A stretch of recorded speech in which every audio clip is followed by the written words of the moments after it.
Hi, I'm Alan McInally. If you're looking for in-depth stats on players, teams and leagues, then check out our pals at Boylesports ahead of the midweek fixtures, where you can see exactly where the money's going. They've got all the stats and exclusive markets, all powered by Opta. We've picked our Acca and Naps with Boylesports this week, where I'm hoping to close the gap on my mate James. Enjoy the betting show this week and make sure you're always gambling responsibly. Hello again, everyone. Welcome to the Footy Accumulators betting show with me, Will Perry, alongside former Villa striker Alan McInally and our betting supremo, James Vickers. These two, as always, going to go head-to-head in the weekly NAP challenge, picking their most assured bets of the week. And our match in focus is Chelsea against Manchester City at the Bridge on Thursday. We're also going to have a go at picking a winning Acca after the champions-elect boys let us down in the Merseyside derby. So I worked it out, 23 goals in 11 games since the Premier League restart. The wait for Liverpool's long-awaited title, of course, goes on. Big wins down the bottom for Brighton and Southampton. And, boys, Joel Linton ended a 2,130-minute wait for a Premier League goal, scoring for Newcastle against Sheffield United. Mr. McInally, what's the longest drought you've ever had? 17 minutes. Actually, I can remember one run at Villa. I got quickly to 13, 14, 15 goals about the end of October, funnily enough. It was ridiculous. And I didn't score in all of November, didn't score again until the first week in December. So I'm going to say probably 4 or 5 weeks, actually, which was not good for me at all. But yeah, I'm delighted for him, because if you remember, well, everybody's probably watched the game, and when he ran through in the first half, I was like, and Graham Souness said it on the television, he looked as though that was the last place he wanted to be, going in and the goalkeeper with just the goalie to beat. And obviously he fluffed his lines, but you just never know. Brucey might be right. That might be a little tap in that might just change his fortunes. Yeah, fair play to him. I mean, he's £40 million striker. I was there. It was Tottenham in August, which is crazy. And look, to throw 10 months in is a bit unfair, isn't it? Because we've had 3 months off. But I think he scored against Rochdale and Oxford United in the domestic cups. But yeah, for a Premier League goal, big weight. James, what did you make of them? The standard, the tempo, the echoey stadiums, the return of the top flight after 100 days. Yeah, I thought the tempo was a little bit slow in some of the games. The United Spurs game, which we covered obviously on the last show, that was a little bit slow in the first half. It really took getting into that second half for them to get going in the game, and I quite enjoyed the second half. The first half nearly fell asleep with my beer watching it on TV. Same with quite a lot of the games, to be honest. I thought the Chelsea game was quite slow in the first half. Imagine you were delighted with that first half, Alan. They'll have been one up, and I was sweating a little bit with my nap pick. But yeah, every game seems to have picked up in the second half, and hopefully that's a sign of things to come. I'll tell you what, Al, what about Pogba and Fernandes? When Pogba came on, they looked dangerous, don't they? I thought he looked, I mean, I've been critical of Pogba. More really not necessarily for his performances, but his leadership on the pitch, you know, like taking the penalty before Rashford, when Rashford scored the following week, then he takes one, misses one, gives it back to Rashford and put more pressure on the young man. But I thought he was very good, Pogba, when he came on. He'd one pass out the meat, half volley, straight onto the foot of his I think it might have been Mason Greenwood that had come on by that time. But I thought he was really good. He created the goal, gets the penalty, and himself and Fernandes, it just might be something that is going to be so good for Manchester United. But and the other good thing was with Pogba, genuinely, and I mean this, and he is still a big character, remember, and he's still one of their big players. When they get the penalty, he wasn't given it, I'll take it. You know, like, just, you know, ease yourself back in, show everybody how good you are, show the leadership qualities that he's got to have, and then Fernandes takes it away. So, yeah, I was very impressed with Pogba, very impressed. Yeah. And look, we mentioned Liverpool let us down in the Acca. We're doing this ahead of Manchester City, Burnley, which, I mean, I'll eat both of your hats if Burnley get a win at the Etihad. But from a Liverpool point of view, interesting to see they failed to win 2 of their last 3 in the Premier League, as many as in their previous 38 games, which is quite a ridiculous stat. And look, and in terms of the Championship, James, I know you don't want to talk about it because Preston were 1-0 up against Luton and had to settle for a draw, but the Bundesliga theme continued there, didn't it? Only Blackburn and Cardiff picking up home wins at the weekend. Yeah, it was, I said on the last show, quite difficult to call the Championship at the best of times. And yeah, going into that round, I thought Leeds would have got more or at least something out of the game against Cardiff. Obviously disappointed that Preston didn't go to Luton and pick up all 3 points, having been 1-0 up. I think the lack of quality in the final third off the bench just killed it for us, which I think will ultimately see us fall short. Blackburn, Alan picked them. Good win for them against Bristol in quite a big sort of 6-pointer for teams chasing the playoffs. Really important for them to get that win. And what it's done is that table now, I think, from 6th down to 12th is only separated by 3 or 4 points, which, is going to make a fantastic sort of, for a neutral watching the championship between now and the end of the season, it's going to be fantastic viewing. I'm going to be losing sleep, grey hairs all over the place, no doubt, by the end of it. But yeah, it's a great league at the best of times, and it just shows how competitive the league is at the moment. Vickers has conceded the playoffs with Preston in 6th place and 6 games to go. Reverse psychology, I'm hoping. Yeah, exactly. Astonishing. I mean, Al, when you look at the champ, as James mentioned there, West Brom top of the pack, Leeds slipping up again. 7 points above Fulham in 3rd place. Surely they're not going to blow it under Bielsa again. They played well, Leeds, to be fair. I've got to say Cardiff battled well and got a couple of great goals. I was more disappointed, to be honest, in West Brom drawing at Birmingham. They had a wonderful opportunity to put pressure on Leeds United, and yet Leeds managed somehow to lose the game as well. I think James is right, dead right. I mean, the Championship is one where, I'm tipping Blackburn thinking, if they go on a run and some of the players they've got some good defenders, they could easily go in 5 in the bounce and put themselves in the playoff position. Preston probably will be disappointed with the point at Luton. But look at Brentford, with the result they had at Fulham. It is genuinely hugely unpredictable. And it's going to be tight. You're right. So can Fulham manage somehow to turn over 7 points? I don't think so. I think West Brom and Leeds will go up, but the battle for the rest of it, the next 4 places, is going to be pretty nail-biting, to say the least. Yeah, and as James mentioned, 7 teams outside the playoff places currently, still very much in the mix. We mentioned it last week, but all the way down to QPR on 50 points, 7 points beneath Preston, down in 13th. So that's one to keep an eye on, which we'll keep you up to date with. And remember, if you're looking for additional stats, trends ahead of this week and this weekend's Premier League and Championship action, go to the Footy Accumulators betting hub app. You can download that, have a little bit of fun on there. Check out the Smart Acca function. Remember, you've got to be 18 plus to bet, and please gamble responsibly. All right, time for the Nat Challenge, Pro versus Punter, which James Vickers, going into this one, was 4-2 up. And you've both picked a winner this week. I think, Alan, you went for Wolves, didn't you, to win at West Ham in your nap, and that was 11-10. You got a price on that one. James was a little bit nervous. We were WhatsApping him during the middle of that game as he picked Chelsea to win against Aston Villa, coming from behind at a price of 4-7. Elsewhere, wins for Southampton and Brighton, as I mentioned, as well as Palace and Newcastle. So, James, you now lead.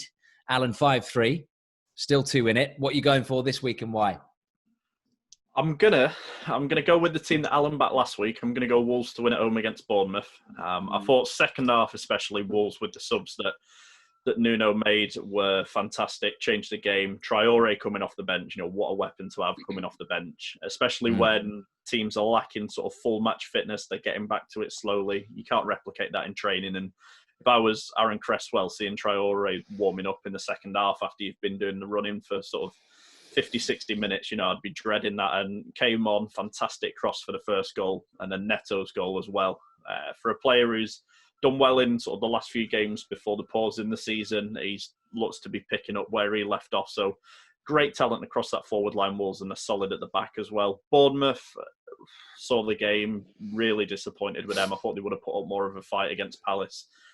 I thought it was a winnable game for Bournemouth, but they just didn't turn up. Milivojevic, absolutely fantastic goal that he scored. And I just can't see any way Bournemouth at the moment, especially losing Ryan Fraser as well. He's not signing a new deal to play for them. I just can't see how they're going to get out of trouble at the moment. And I think Wolves will have too much for them, especially at Molineux. So yeah, I'm going to go Wolves. I think it'll be tight in the first half, but I think Wolves, as they did against West Ham, will probably have far too much for them in the forward areas and probably win out comfortable winners, something like a 2 or 3-0. I tell you what, Traore's gym hasn't been closed during lockdown, has it? I know. I wish I came out of lockdown with the same kind of body as he does. But... Do you know what's interesting? Actually, I say that I remember speaking to Tim Sherwood just before the lockdown. Actually, I think it was in sort of February, March, and he obviously managed him at Aston Villa and brought him over from Barcelona. And remember, there was all this chat that he was the next. He had to play it down, didn't he? Saying he's not the next Messi and Ronaldo when he was trying to keep Villa in the Premier League at the time. He says he doesn't train like a freak. He is just genetically blessed like that. But I mean, what the power in that guy, and as James said, Al, he completely changed the game, didn't he? He put a smile on Jimenez's face. Jimenez, you could see, was licking his lips as soon as he saw Traore come off the bench, and then a few minutes later, he's put one on a plate for him. Yeah, absolutely. If he doesn't work out, then he really is blessed. Seriously, I didn't think there's not many of us on the planet that have that genetic makeup. But he really, I mean, the bottom line is, and you said it, Will, he's such a weapon to bring on. And he didn't change the game, but he certainly made them stronger in terms of, defenders. And James just said it, thinking, oh my goodness, here we go. This is going to be a top 20 minutes. And that was the case, to be honest, and he was really, really good. And I was more impressed with the whole of the Wolves team, to be honest. I thought they were very good. I really fancied them against West Ham, had a lovely double with them in Blackburn, to be honest. So I was a happy boy the weekend. But certainly, actually, I don't know whether I'd be tempted to start them against Bournemouth and, put the game to bed and then bring them off and give them a clap in the back kind of thing. So it'll be interesting to see his team selection. But I'm delighted he's gone for Wolves, because I think they're going in the right direction for sure. Yeah, and in terms of Bournemouth, just before we get your nap out, I mean, it's all or nothing now for them, isn't it, really, when you look where they are? 27 points, 30 games played, 8 to go. Obviously still in the mix, all the way up to sort of Brighton, Southampton are still not out the woods yet. But the performance against Palace was lacklustre, wasn't it, to say the least, bearing in mind that, all right, Ryan Fraser's gone, but they had pretty much everyone back, and even David Brooks in there, who they've missed so badly, and were swept aside by a Palace team that are only playing for places. I was really disappointed in Bournemouth.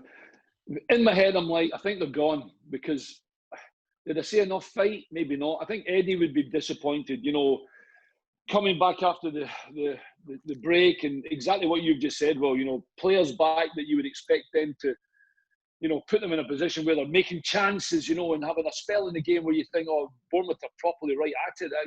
I can remember watching them maybe a year and a half. I don't see that in Bournemouth anymore. And it really is going to be a tough one. And from a disappointing result, to have to go to Wolves, who are flying, isn't going to get any easy for them. And I genuinely fear for Bournemouth. And under no circumstances, I think Eddie Howe won't be the manager of Bournemouth next year if he wants to stay. But in terms of where they'll be playing, I expect them to be playing the Championship, unfortunately, because they need some turnaround in the next 6-7 games. Yeah. All right. So James is going to go for Wolves at home to Bournemouth. What price, by the way, James, would you get for that just as a single? Let me double check. So I've got 4 to 6 1 to 7. He's gone for a 1 to 7 again, Will. All right. So what are you going for, Al, this week in your nap as you try and pull it back? I'm going for, apart from the fact I thought that Ancelotti's organisation of his team against Liverpool was excellent. They nearly nicked it. I think Everton look a different unit completely. I'm going to go for them to go for another away win, actually. Everton to go to Norwich, who, I don't know, I was disappointed. I was expecting a little bit more from them. I think Teemu Pukki, but he gets in, 5, 6, 7, 10 teams in the Premiership. I thought he was really good. Defensively, I'm lying watching the game thinking, I can score against this lot. Genuinely, I thought they were very poor. I thought the decision-making was poor, and I just didn't see anything that I presumed I would see from Norwich, and it just never happened. So I'm going to go Everton to go there, because they'll create chances against that team for sure, and I think Everton will be too strong for Norwich.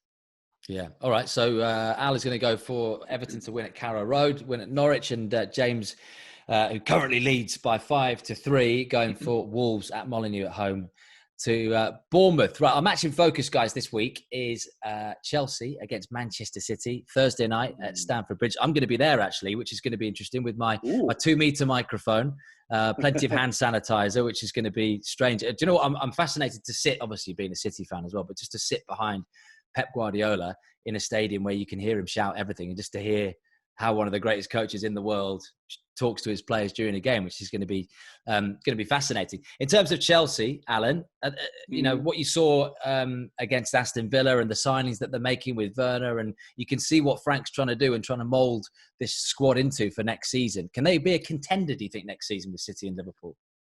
Well, that's why they're spending the money on Timo Werner, and that's why they'll spend money again on other players for sure.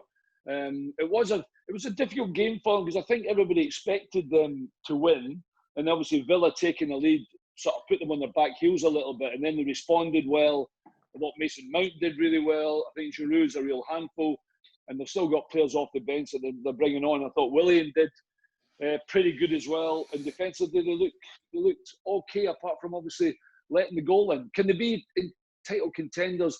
I mean, that's. I mean, you're going to tell me in a minute because I don't know off the top of my head because I don't have the league in front of me. But there must be 25. I don't know what they behind Manchester City. I'm going to say 15, 16, 18 points. Yeah, they're 51 points, so they're 9 behind City. But City have got the game in hand. We're doing this before the Burnley game, so that could be more. Yeah, exactly. They're around, certainly a dozen at 15 points, and so that's quite a big gap to pick up. But certainly in terms of, remember, this is not a quick fix from Frank. This is not necessarily about winning the league next year. This is about getting them, A, more competitive, B, looking like a top 4 team, and then if not next year, maybe the following, because to think you can just sign 3 or 4 players and win the league is just ridiculous. But certainly going in the right direction, and I think there'll be a stern test for Manchester City. I really do. Yeah, Chelsea 3-1 for the win at Stamford Bridge on Thursday. The draw 14-5, and a City win, which is obviously the favourite in terms of the odds, is 4-5. James, just talking about Mason Mount, because Al touched on him there. He had a brilliant game, didn't he, against Aston Villa, and he turned your nap around and kept us in the Acca at that stage. But when you compare him to the likes of Jack Grealish, James Maddison, Phil Foden, all players that Gareth Southgate will be looking to for that England position. Where does he rank, do you think, amongst those? And is he going in the same direction as those other names? Yeah, I think at the moment I'd put him, not to say he's a bad player, but I think the likes of Grealish, Foden are a little bit ahead of him at the moment in terms of development.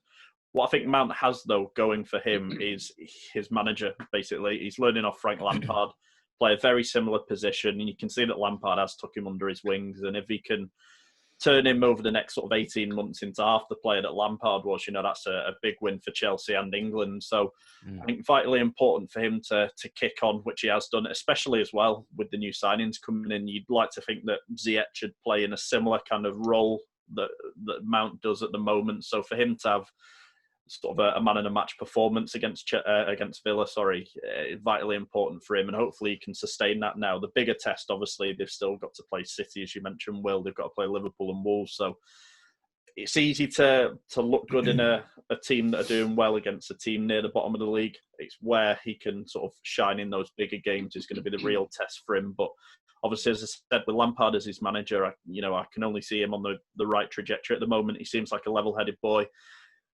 Doesn't look to be fazed by anything the media throws at him. He keeps himself to himself outside of football. You don't really see any sort of news articles sort of branding him in a negative spotlight. So I think, over the next 18 months, he's going to continue to grow. That loan away that he had last season as well has done him, the world of good when he was at Derby with Frank Lampard. So, I think he's going to kick on. I think at the moment, he's a little bit behind the likes of Grealish and Maddison, that he can influence a game on his own. But I think he's definitely getting there. First goal scorer odds, by the way, Al, for Mason Mount, 14-1 at Stamford Bridge against Manchester City. Do you think he'd get more game time than Phil Foden if he was in that City squad? Ooh, no, I don't. I think Phil Foden of the 4 is probably at the top there. And to be fair to Jack Grealish, who everybody's speaking about as well, he's playing in a team that are at the wrong end of the table, of course. So he's having to maybe do things that he doesn't want to do, and he obviously might not get the ball as much as he wants it, and has to be as creative as he possibly can. I think Phil Foden has been, to get into Manchester City's team as a young player, that's pretty good, genuinely. And I suppose you can throw the same at Mason Mount, and I think Frank will give him opportunities like he's had. But I like him. I'm just jealous of his youth and his hair. He's got that football hair thing going because of the lockdown with all that kind of stuff. But listen, the 4 players you've mentioned are real quality, and it's a great time for England to have to be able to call on those guys, and they're learning where they are. It's just that of the four of them, it's a more difficult situation for Jack Grealish, but you're hoping that Mason Mount gets a start against Manchester City, and let's see what kind of character they've got, because they showed good character against Aston Villa. You've got to admit that. Villa made it really difficult for them, and they still came out 2-1, which is a huge result to keep that gap between themselves and Manchester United. Yeah, look, that segues nicely into Leroy Sané, who we talked about last week, and I'm absolutely gutted as a City fan that he's leaving. It was inevitable, I'm sure, and it's been talked about for the last 6 months to more than a year almost. But he's going to be off, most likely wearing the red of Bayern Munich at some stage in the summer. And Pep Guardiola's been talking about who's could play possibly on that left, and he says, look, we don't need to sign anyone. Phil Foden could play there. He's one of the first names he mentioned. If Foden doesn't start there, bearing in mind that David Silva's leaving as well, then he would have to find football elsewhere, wouldn't he, James? But what do you think that City would do? Because they've been linked with Coutinho, they've been linked with even a move for getting Jadon Sancho back from Dortmund. What do you think that they need to do on that left to fill a huge void from Sane? Yeah, if it was Sancho, I'd be absolutely devastated. Bayern Munich getting even stronger and Dortmund getting weaker, as someone who does follow Dortmund. So that would be worst case scenario. I think they probably would need to bring someone in. I think at the moment in those forward areas that I'd leave them only really with Sterling and Mahrez. I see Foden more as a sort of number 10, playing where David Silva does. Obviously he's talented enough to do the job out on the wing, but I think with the way that City have set up over the last few years, Pep likes a bit more pace out on the flank. So I think definitely they would look to bring someone in. Sancho, not too sure about. Obviously things can change, but when he signed for Dortmund, he was very vocal about he didn't want to talk about City. That was in his past, and he wanted to look ahead. So he was quite negative about City at the time. Obviously, a lot can happen in football over a short period of time, so I wouldn't be surprised if he went back there. But yeah, I think City will need to bring someone in. Coutinho, again, similar to Foden, I see him more as a central player rather than a wide player. So I wouldn't even begin to start speculating on players. There's a few in Spain that I think you've been linked with, Oyarzabal, I think, who plays I think it's Atletico Bilbao, as a name I've seen mentioned, who fit that mould quite perfectly, a young player that Pep can develop. But yeah, I think I see Foden more as an inside player, and I think someone will definitely be brought in over the summer to fill that gap by Sane. I'll tell you what, Al, people are going to be having a punt on Chelsea finishing in the top 3, bearing in mind that Leicester slipped up. I told us not to touch that game. We both did, didn't we? James wanted to go with it, but we've lost the Acca anyway. But what a goal that was from old Craig Dawson, bicycle kick against Leicester. So Leicester's 54 points as it stands, 3 points behind Chelsea and 4th in that final Champions League spot. Would we be having a punt, do you think, on Chelsea for a top 3 finish? 6-4 on the Betfair exchange for that.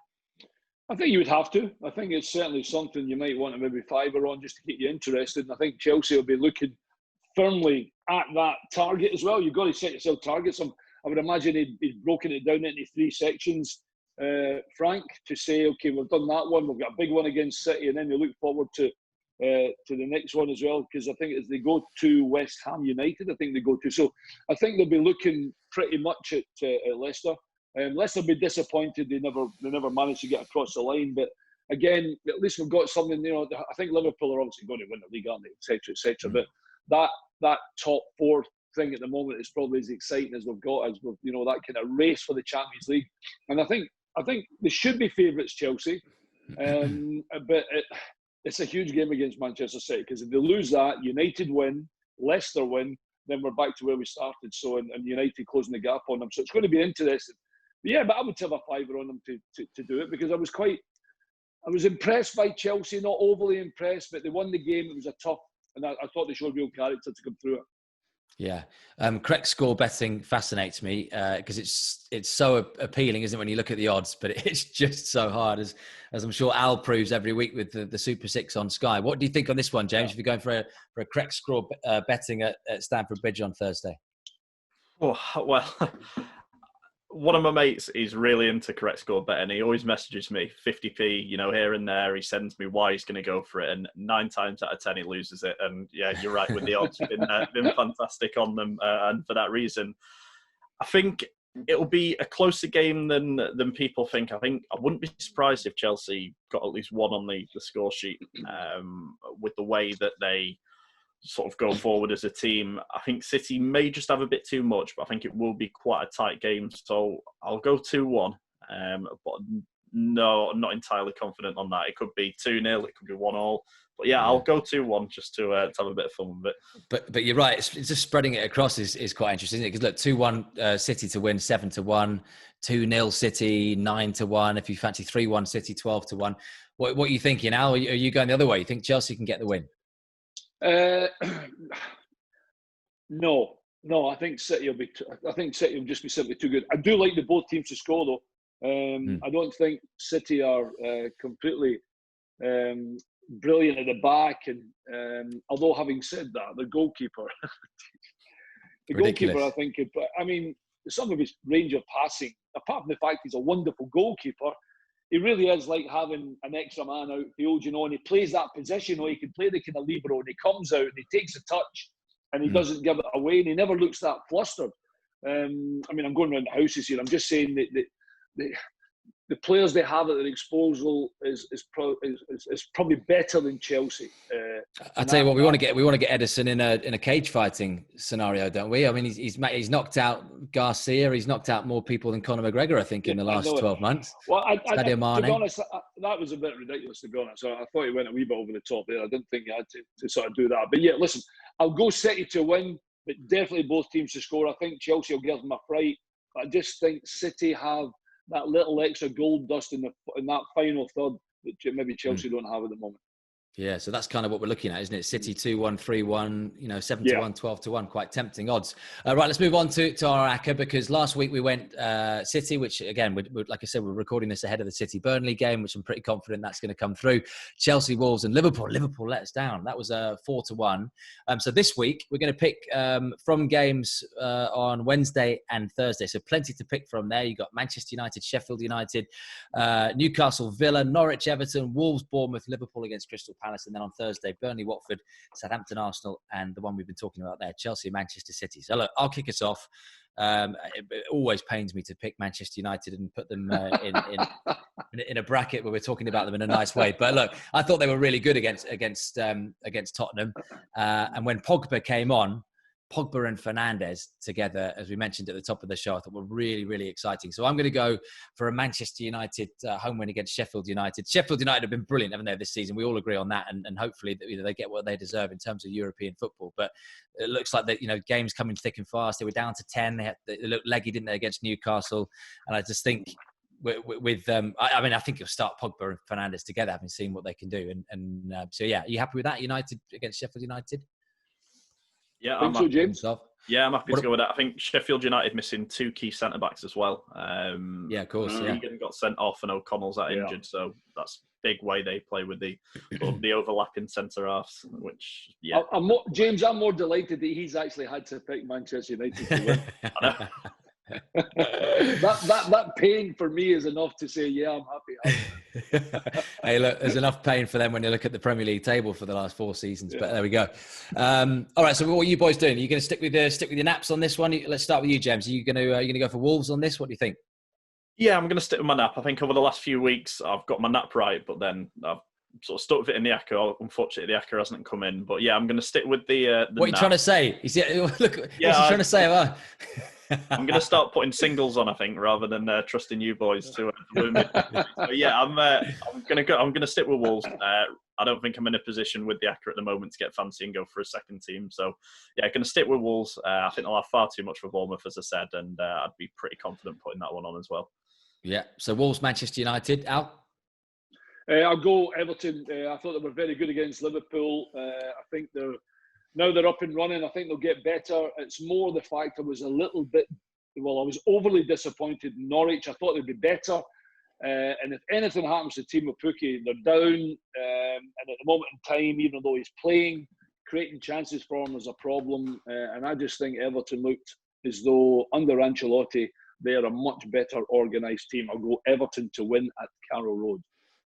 This already scares me because it looks like we're looking for Liverpool then to help us out in the Acca again. Is that what we're thinking? Liverpool against Palace. Do you know what? I actually think that's quite dangerous. A bit like the one I mentioned last week between Watford and Leicester, in the sense that you've got this team that played really well against Bournemouth.